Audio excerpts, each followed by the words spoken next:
Ubisoft's Rainbow Six Siege revives a dormant tactical franchise which has stayed relatively quiet for the last 7 years, and it looks like the time off has allowed the studio to really refine plenty of the tactical gameplay that gave the series such staying power in the first place. Rainbow Six Siege pits players in a variety of 5-on-5 objective-based situations. Teams will take turns attacking or defending typical FPS multiplayer objectives like bomb defusals and hostage rescues, and while that makes it sound like many other FPS games out there, Rainbow Six manages to rise above the oversaturated multiplayer shooter genre by delivering an intense, tactical, and strategic multiplayer experience that other games simply can't compete with. Siege is an unforgiving game, with bullets dealing massive damage, health never regenerating, and a huge emphasis on thinking before you act. With the ability to rappel through windows, set traps, and breach rooms from any direction, each round truly feels like an action movie, and players will be forced to interact with their teammates and organize strategies if they want to find consistent success online. While the game does feature some single-player content, the solo missions are really just tutorials to introduce the player to each map and game mode, and those not looking for online gameplay should probably keep looking elsewhere. There's also a cooperative mode called Terrorist Hunt, which allows squads of up to 5 to play against AI opponents, although the computer-controlled enemies tend to be easy prey, even on higher difficulties. Across any game mode, the destructible maps in Rainbow Six bring a huge element of tactics and paranoia into gameplay, and the ability to get shot through walls or blow a hole through fortified defenses encourages using tactics over running in blind.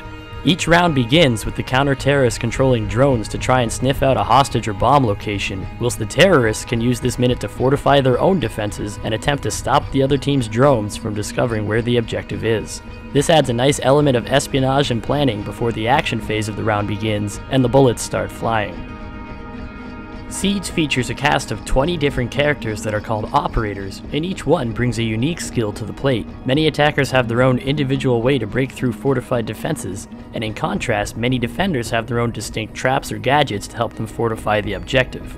The end result is that players are forced to adapt to a variety of new tactics being constantly introduced to the battlefield as teams combine their operators to try out new strategies. Ubisoft rewards players at the end of each round with experience and renown, the in-game currency. Players can then use renown to unlock new operators, purchase weapon skins, and even some weapon attachments that offer slight improvements. Ubisoft also introduced R6 tokens into the mix, which is a currency players can simply purchase.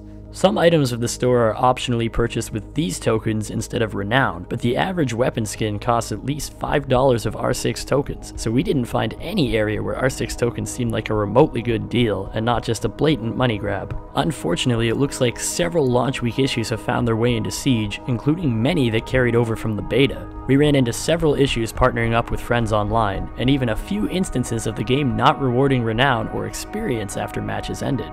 When it comes down to it, a game that went through such a large beta simply shouldn't have as many glitches in the final product as Rainbow Six Siege does.